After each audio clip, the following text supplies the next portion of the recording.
Hello guys, இன்னைக்கு நம்ம பார்க்க போறது possibly the greatest alchemist episode 11 தான். ஸோ வீடியோக்குள்ள போறதுக்கு முன்னாடி எப்பயும் போல மறக்காம ஒரே ஒரு லைக் கீழே போட்டுருங்க. இந்த எபிசோடு உண்மையிலேயே வேற லெவல்ல இருக்கும். சரி வாங்க நம்ம டைம் மிஸ் பண்ணாம எப்பிக்குள்ள போகலாம். எப்பிக்கூட ஸ்டார்டிங்லயே அந்த புதுசா சமனான ஹீரோஸை காட்டுறாங்க. எல்லாரையுமே பார்த்து காடஸ் ரொம்ப ஷாக் ஆகுறாங்க. எதிர்பார்க்கல, ரொம்ப சீக்கிரமாவே இவங்க ஏ ரேங்க் அட்வென்ச்சரரா மாறிட்டாங்க. இந்த சைடு அங்க அந்த லேடியும் சொல்றா, அவ்வளவுதான் டைம் வந்துருச்சு, இந்த மாதிரி மத்த நேஷனுக்கு எல்லாரையுமே இன்ட்ரடியூஸ் பண்ணணும்னு நினைக்கிறேன். அங்கெல்லாம் ஹீரோஸ், நீங்க எதுக்கு அதை இன்னமும் பண்ணல? சரியான டைமுக்கு வெயிட் பண்ணோம், இப்போ அதுக்கான டைம் தான் இது. ஆமா, நாங்க ஹீரோஸ் இந்த உலகத்தை காப்பாத்த வந்திருக்கோம். நாங்க ஹீரோஸா இந்த சிடோனாக்கு ப்ரூவ் பண்ண போறோம் எங்களால என்ன பண்ண முடியும்னு. இதுக்கப்புறம் அந்த வில்லேஜை காட்டுறாங்க. அந்த வில்லேஜுக்கு லார்டால வெஜ் ஃபோர்ஜ்னு ஒரு பேரை கொடுத்திருக்காங்க. இருக்கிற ஒரு மக்களும் அவங்களோட லைஃபை ஃபுல்ஃபில் பண்றதுக்கு நிறையவே முயற்சியும் பண்றாங்க. சில பேர் பிளாக் ஸ்மித்தா மாறதுக்கு ட்ரை பண்றாங்க. ஆளுங்க ஃபார்மிங் இந்த மாதிரி விஷயத்துல ஈடுபாடா இருக்காங்க. இந்த மாதிரி போல்டன்ல இருந்து இங்க வர்றதுக்கான அந்த ரோடு அதையும் இப்போ நல்லாவே எல்லாருமே பயன்படுத்துறாங்க. இதுக்கப்புறம் அவங்க ஒரு மாஸ்டரை அடிச்சு கொள்றாங்க. ஆனா இன்னொரு மாஸ்டரை அங்க மேப்பிள் பிடிச்சு கொண்டு வரா. அது ஒரு புஷ்லிசா தான். அது ரொம்ப வித்தியாசமா இருக்கு. இவங்க இது வரைக்கும் இங்க பார்த்ததில்ல. விஷயத்த பத்தி இவங்க இருமா கிட்ட சொல்றாங்க. இப்போலாம் என்னன்னு தெரியல, வித்தியாசமான மாஸ்டர்ஸ் நம்மள நோக்கி வருது. அதாவது ரீசெண்டா இந்த மானா பிளக்சுவேட் ஆயிருக்கும்ல, அதனால தான் நம்மள நோக்கி இதுங்க வருதுன்னு நினைக்கிறேன். இந்த டைம்ல இதுங்க ரொம்ப ஸ்ட்ராங் ஆயினே இருக்குங்க. இந்த ஹீரோவும் லேடி நோயில் சொன்ன விஷயத்த தான் யோசிக்கிறான். அதுக்கு காரணம் அந்த ஹீரோ சமனான விஷயமா இருக்குமா. இதுக்கப்புறம் அவங்க வெளியில வராங்க. வெளியில அவர் வந்து கேக்குறாரு, பராக் வந்து நீங்க திரும்ப ஒண்ணுன்னு ஆசைப்படுறாரு. போல்டன்ல இருந்து இங்க வந்தக்கப்புறம் ஏதாச்சும் விஷயம் மாறிச்சா? இல்ல அவளுக்கும் எதுவும் மாறல. ஆனா ஒரு ரூமர் ஒண்டி பரவ ஆரம்பிச்சது. சிடோனியால ஹீரோஸ் வந்து அப்பியர் ஆயிருக்காங்களாம். என்னது, 3 மாசத்துக்கு முன்னாடி தானே இதெல்லாம் ஆச்சு? ஆமா, உனக்கு வந்து எப்படி இதெல்லாம் தெரியும்? அப்பயே தெரிஞ்சது. அந்த மானா பிளக்சுவேட் ஆகும்போது எனக்கு டவுட் ஆச்சு. அப்புறம் அதை பத்தி தான் அவங்க யோசிக்கிறாங்க. அங்க மாரியும் சொல்றா, யாருக்கு தெரியும், காடஸ் வந்து ஹீரோஸை சென்ட் பண்றதுக்கும் வாய்ப்பு இருக்குல்ல. அவங்க வந்து சில பல நல்ல விஷயத்த பண்றதுக்கு கூட இங்க வந்திருக்கலாம். ஆனா நம்ம ஹீரோக்கு தெரிஞ்சிருக்கு சிடோனியா அதுக்காக ஒன்னும் இதெல்லாம் பண்ணல. ஹீரோஸை இவங்க ஃபர்பிடனான மேஜிக்கை வச்சுதான் இங்க சமனே பண்ணிருக்காங்க.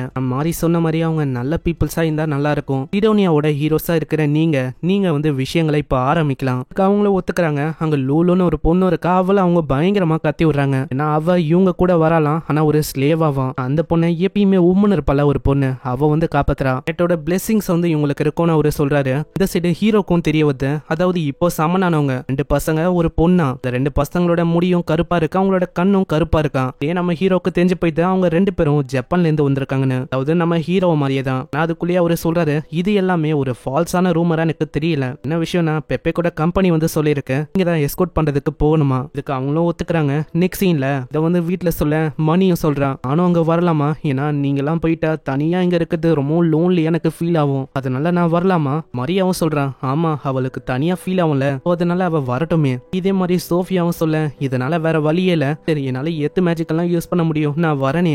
நீ வந்து அதுக்குன்னு இப்படி எல்லாம் சொல்ல வேணாம். சரி நீ ஃபைன் வரலாம், ஆனா ஆபத்தா இருக்கும், நீ கொஞ்சம் ஜாக்கிரதையா இருக்கணும். கண்டிப்பா நான் வந்து வரேன். இதுக்கப்புறம் அந்த ஹீரோஸை காட்டுறாங்க. அவங்க வர வழியில ஒரே மேடு பள்ளமா இருக்கா. போற வழியிலேயே அவங்க சொல்றாங்க, நம்ம வந்து இப்போ பர்குலாக்கு தானே போறோம், கேள்விப்பட்டிருக்கேன் அந்த ராயல் சிட்டில ஏகப்பட்ட எல்ஃப் பொண்ணுங்க இருக்காங்களாம். கண்டிப்பா நம்ம திரும்பவும் வரும்போது ஏகப்பட்ட பொண்ணுங்களை நம்ம கொண்டு வரணும், அதுவும் ஸ்லேவா. அப்பதான் எங்களால இன்னமும் ஜாலியா இருக்க முடியும். ஹீரோஸா இருக்கும், அதனால நாங்க இதை கூட பண்ணக்கூடாதா? ஃபர்ஸ்ட் எங்களோட லெவலை ஏத்தணும். 30க்கு மேல போயிட்டா உங்களை யாராலையுமே கேள்வி கேட்க முடியாது. இதெல்லாம் அந்த பொண்ணு யோசிச்சு பாக்குறான். இதே மாதிரி போச்சுன்னா இதுவும் சரியா போகாது. நான் ஏதாச்சும் ஒண்ணு பண்ணணும். என்கிட்ட இந்த ரெவல்யூஷன் இந்த ஸ்கில் இருக்கு, இது வந்து என்கிட்ட ஏதோ ஒண்ணு சொல்ல ட்ரை பண்ணு. அப்புறம் மணி அவங்க ஒரு அட்வென்ச்சரரா மாத்துறாங்க. அவ E ரேங்க்ல இருக்கா. இவங்க எல்லாருமே A ரேங்க்குக்கு போயிட்டாங்க. நான் அதுக்குள்ளேயே பின்னாடி ஹீரோஸ் வந்து கத்த ஆரம்பிக்கிறாங்க. எல்லாருமே தள்ளிப்போங்க, நீ யாரா தள்ளிப்போ அப்படின்னு எல்லாரையுமே அடிக்கிறாங்க. அங்க முன்னாடி ஒரு எல்ஃப பார்த்தோனே சொல்றான், அட எல்ஃப் பொண்ணு, ஒரு பன்னி ஏரோட இருக்க ஒரு பொண்ணா?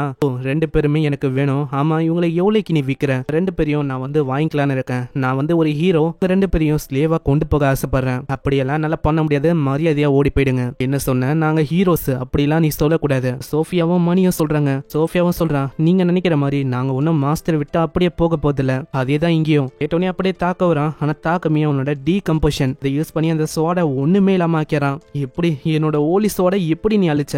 மன்னிச்சிருப்பா, அது வந்து சாதாரணமான சோடு தான். அதே மாதிரி இதுக்கப்புறமும் நீங்க அடி வாங்க ஆசைப்படுறீங்களா? அதே மாதிரி உங்களோட சோடா இப்போ ஒஞ்சி போயிடுச்சு. இதுக்கு மீனிங் என்னன்னு உங்களுக்கு நல்லாவே தெரியும்னு நினைக்கிறேன். ஆனா அவங்க போகும்போதும் ஒரு மாதிரி நான் உன்னை விட மாட்டேன், நீ வந்து டிவைன் சர்ச்சோட ஒரு பகையை உருவாக்கியிருக்க அப்படின்னு கத்தினே தான் போறாங்க. அக்கானியும் வந்து மன்னிப்பு கேட்கறா. அவளோட பேரை சொல்லும் போதே நம்ம தாக்கமிக்க புஞ்சு போயிடுது. தாக்கமிக்கிட்ட பேசுறதுக்கு ட்ரை பண்றதுக்கு முன்னாடி அவன் சொல்றான், ஹோட்டலுக்கு வெளியில வா, நான் வந்து இங்கே தான் வெயிட் பண்ணுவேன். ஸ்கில் சொல்றபடி பார்த்தா இந்த தாக்கமி இவன் தான் அந்த பர்சன் நினைக்கிறேன். சீன்ல இதை வந்து அங்க எல்லாருக்கிட்டையும் சொல்ல அவங்க வந்து ரொம்ப ஷாக் ஆகுறாங்க. ஹீரோஸ் வந்து இப்படிப்பட்ட ஆளுங்களா, அதாவது உங்களை அடையணும்னு இப்படி இல்லாம பண்ணாங்க. சீன்ல அங்க அவங்களும் ஓடி வராங்க, பின்னாடியே 2-3 ஆளுங்களும் தோத்துறாங்களா. வேலை மேப்பிளும் சோஃபியாவும் காப்பாத்துறாங்க. அங்க வந்து இந்த பொண்ணை காப்பாத்திட்டோம். ஆப்பிள் அவளோட வெப்ப வச்சு அவங்க 2 பேரையும் பிடிச்சு மரத்துல தொங்க விட்டா. ரொம்ப நன்றி, நீங்க காப்பாத்திட்டீங்க. அட தாக்கமி, நான் உங்ககிட்ட கேட்கணும்னு ஆசைப்பட்டேன். கிலோ இந்த ஜப்பான்ல இருந்து சமனானீங்களா? ஆனா என்னால இந்த இன்ஃபர்மேஷனை வெளியில லீக் பண்ண முடியாது. நான் ஒரு விஷயத்த சொல்ல முடியும், நான் வந்து ஒரு ஜாப்பனீஸ் தான். கேட்டவ ரொம்ப ஷாக் ஆகுறா. ஆனா உன்னோட உடம்பும் உன்னோட முகமும் அப்படி தெரியலையே. மத்தவங்களுக்கு எதுவுமே புரியல.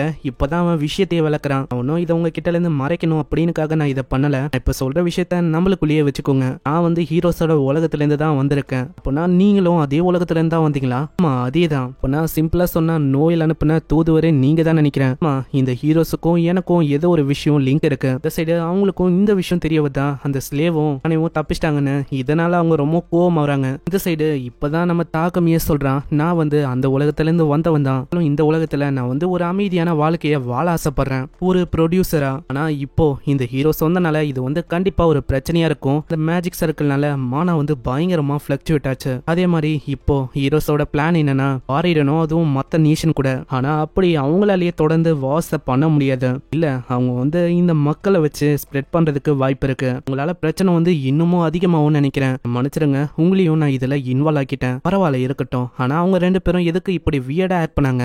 கிராவும் அந்த பையனும் இப்படிப்பட்டவங்களே இல்ல. இந்த உலகத்துக்கு வந்தோடனே அவங்களோட ஆட்டிடியூட் அது அப்படியே சேஞ்ச் ஆயிடுச்சு. ஸ்டார்டிங்ல இருந்து இந்த சிடோனியாவை நம்பவே இல்லை. சாப்பாடு கொடுக்கும் போதும் நான் பியூரிஃபிகேஷன் மேஜிக்கை பயன்படுத்தி தான் அதை சாப்பிடுவேன்னு. ஆனா அவங்க வந்து அப்படி இல்லை, இது கிடைச்சாலும் அப்படியே சாப்பிடுறது. அதே மாதிரி அவங்க ஸ்வார்ட்மேன்ஷிப்புக்கு தான் அவங்களோட ஃபர்ஸ்ட் ப்ரையாரிட்டியா கொடுத்தாங்க. அதனால அவங்களோட லைட் மேஜிக் அது வந்து அதிகரிச்சது. அப்போ எனக்கு தெரிஞ்சு இந்த மாதிரி அவங்களோட ஃபுட்ல ஏதாச்சும் ஒரு விஷயம் கலந்து விட்டுருப்பாங்கன்னு நினைக்கிறேன். அதனால தான் அவங்க வியர்டா ஆக்ட் பண்ணாங்கன்னு நினைக்கிறேன். மன்னிச்சிருங்க, எனக்கு வேற வழி இல்ல. மிஸ்டர் தாக்கமி, நீங்க தான் என்ன காப்பாத்தணும். என்னையும் லூலுவையும் காப்பாத்துங்க. என்ன ப்ளீஸ் இங்கில இருந்து காப்பாத்தி வேற ஒரு கண்ட்ரிக்கு கொண்டு போங்க. நான் அப்படி பண்ணாலும் இந்த மாதிரி அவங்க ஹண்ட் பண்றதுக்கு நிறையவே வாய்ப்பு இருக்கு. லூலுவோட கழுத்துல ஒரு காலர் இருக்கு. அப்பனா இவ ஸ்லேவா இருக்காளா? மேஜிக்கை பயன்படுத்தி இந்த ஸ்லேவ் காலரை அப்படியே எத்துறான். அங்க லூலுலாம் பயங்கரமா அழுவ ஆரம்பிச்சிடறான். இங்க வந்து என்ன அப்படியே அபடன் பண்ணி போயிடாதீங்க. நான் வந்து உங்க கூடயே இருக்கணும்னு ஆசைப்படுறேன். எனக்குன்னு போறதுக்கும் வேற இடம் இல்ல. நான் உங்க கூடயே தான் இருக்கணும். நான் அபடன் என்ன பண்ண மாட்டேன், நீ கவலைப்படாத. எனக்கும் அதே ஆசை தான் உன் கூடயே இருக்கணும். என்னன்னா நீ வந்து எனக்கு ஒரு ஃப்ரெண்டா, நம்ம எப்பயுமே ஒன்னா இருக்கணும்னு ஒரு ஆசை.